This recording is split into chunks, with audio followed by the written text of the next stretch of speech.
کہ آپ اس کے اوپر جتنا بھی اللہ تعالیٰ کا شکر ادا کریں وہ کم ہے. جتنا بھی شکر ادا کریں. ایمان والوں کے لیے یہ نعمت صرف ایمان والوں کے لیے. اور وہ کیا ہے؟ آپ لوگوں نے بارہا پڑھا ہوگا اس کو، لیکن شاید آپ نے اس کے اوپر سوچا نہیں ہوگا، تدبر نہیں کیا ہوگا. سورہ مومن کی ابتدائی آیات میں، آیت نمبر 7 میں اللہ تعالیٰ کہتا ہے، کیا کہتا ہے اللہ تعالیٰ؟ اللہ تعالیٰ کہتا ہے کہ وہ فرشتے جنہوں نے اللہ تعالیٰ کے عرش کو اٹھایا ہے. کون فرشتے؟ پہلی بات تو فرشتے، اور اتنے مقرب فرشتے جنہوں نے اللہ تعالیٰ کے عرش کو اٹھایا ہے، اور وہ فرشتے جو اللہ تعالیٰ کے عرش کے ارد گرد کیا کرتے ہیں؟ طواف کرتے ہیں اور اس کی تسبیح کرتے ہیں. اللہ تعالیٰ نے ان کو حکم دیا ہے کہ وہ ایمان والوں کی گناہ کی مغفرت کے لیے دعا کریں.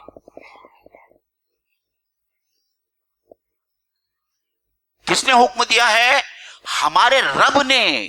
ہمارے رب نے ہم جیسے گناہ گاروں کے لیے جن کی زندگی گناہوں میں لت پت ہے، ہمارے رب کو ہمارا اتنا خیال ہے کہ انہوں نے ان مقرب فرشتوں کو یہ حکم دیا ہے کہ وہ ایمان والوں کی مغفرت کی دعا کریں.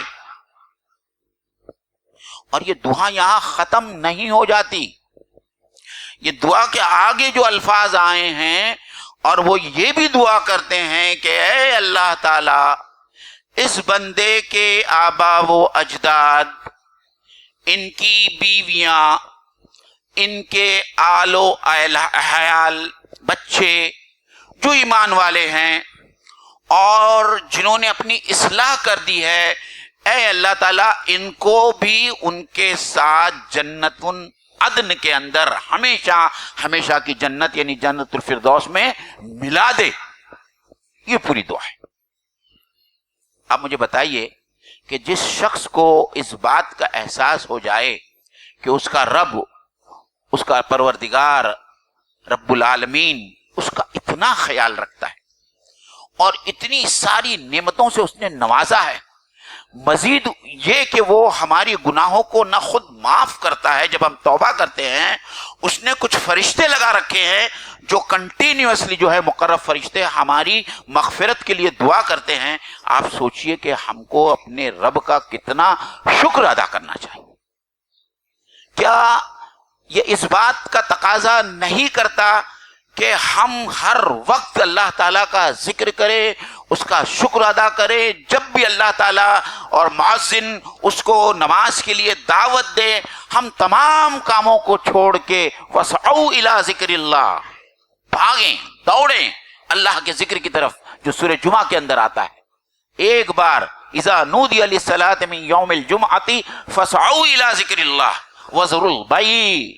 اور میں ایک بات آخر میں جو بتانا چاہتا ہوں جو بہت اہم ہے، کہ جب ہم اللہ کی طرف سے ہم کو کوئی نعمت ملتی ہے تو ہم الحمدللہ کہتے ہیں. یہ تو کم سے کم درجے کا شکر ہے کہ ہم الحمدللہ کہیں کہ اللہ تعالیٰ تیرا بڑا احسان ہے، اے اللہ تعالیٰ حمد تیرے لیے ہے کہ تو نے مجھ کو اس سے نوازا. لیکن صحیح شکر یہ ہے کہ اللہ تعالیٰ کی جو نعمتیں ہیں ہم کو دی گئی ہے، ان نعمتوں کا استعمال، اس کا تصرف ہم اسی طریقے سے کریں جو اللہ اور اللہ کے رسول نے ہم کو بتایا ہے. یہ صحیح شکر ہے. الحمدللہ بولنے والے ان لوگوں سے بہتر ہے جو الحمدللہ نہیں بولتے. لیکن الحمدللہ بولنے سے اللہ کا شکر ادا نہیں ہوتا، اس کے پورے تقاضے پورے نہیں ہوتے. اللہ کے شکر کے تقاضے کو پورا کرنے ہر انسان کو یہ سوچنا چاہیے کہ اللہ تعالیٰ نے مجھے جو بھی نعمت دی ہے، یہ اللہ تعالیٰ کی میرے پاس میں کیا ہے؟ امانت ہے، میں ٹرسٹی ہوں اس کا، اور اللہ تعالی کی اس نعمت کا تصرف، اس کا ہم استعمال اسی طریقے سے کریں جس طریقے سے اللہ اور اللہ کے رسول نے ہم کو سکھایا ہے۔ یہ بہت اہم معاملہ ہے اس پورے آج کے خطبے کا۔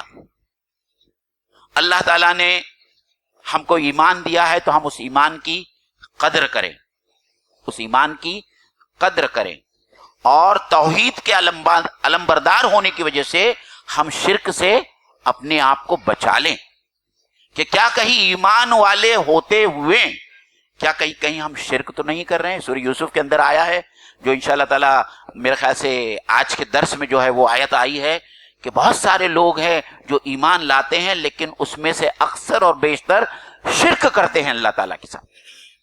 یہ سورہ یوسف کی آیت ہے، آخر میں آئی ہے۔ تو ایمان کا تقاضا یہ ہے کہ ہم اللہ تعالیٰ کے ساتھ میں شرک نہ کریں۔ پھر اللہ تعالیٰ نے جو صلاحیتیں دی ہے، آپ سب سے پہلے مال کو لیجئے۔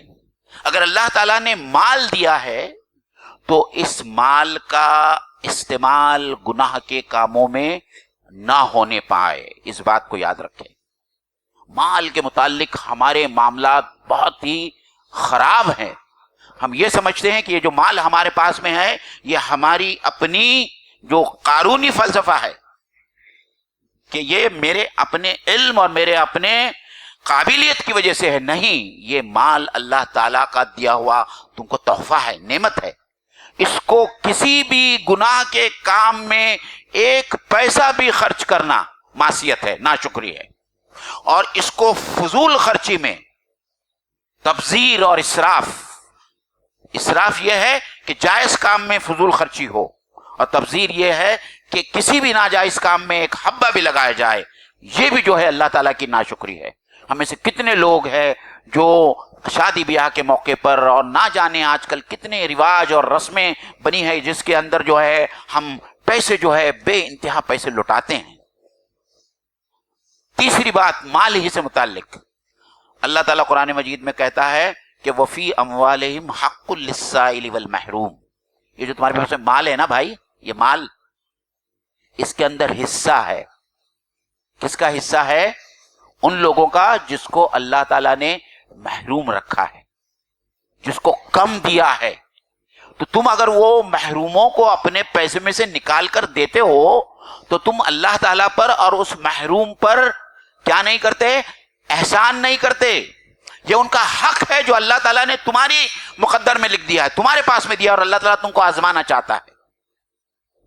یہ وقت جو ہم کو ملا ہے آج، کس کے پاس میں کتنا وقت باقی ہے؟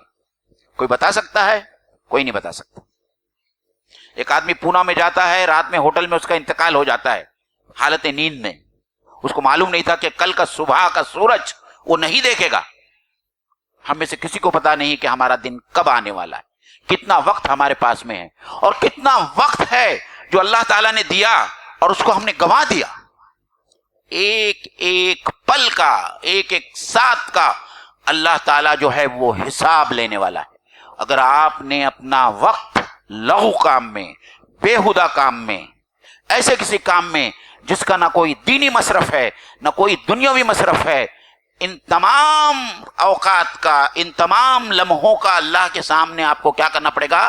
مجھے اور آپ کو حساب دینا پڑے گا کہ کتنا وقت جو ہے ہم اپنے موبائل کے اوپر جو ہے وہ گیمز کھیلنے میں، چٹ چیٹ کرنے میں، اور نہ جانے چبوتروں پر بیٹھ کے رات میں 2-3 بجے تک بیٹھتے ہیں اور صبح 10 بجے 12 بجے اٹھتے ہیں۔ یہ اوقات جو یہ اتنا قیمتی وقت جو ہے، یہ جو ہم گنواتے ہیں، جو اللہ تعالیٰ نے ہم کو ایک خاص مقصد کے لیے دیا ہے، اس کا بھی حساب ہوگا۔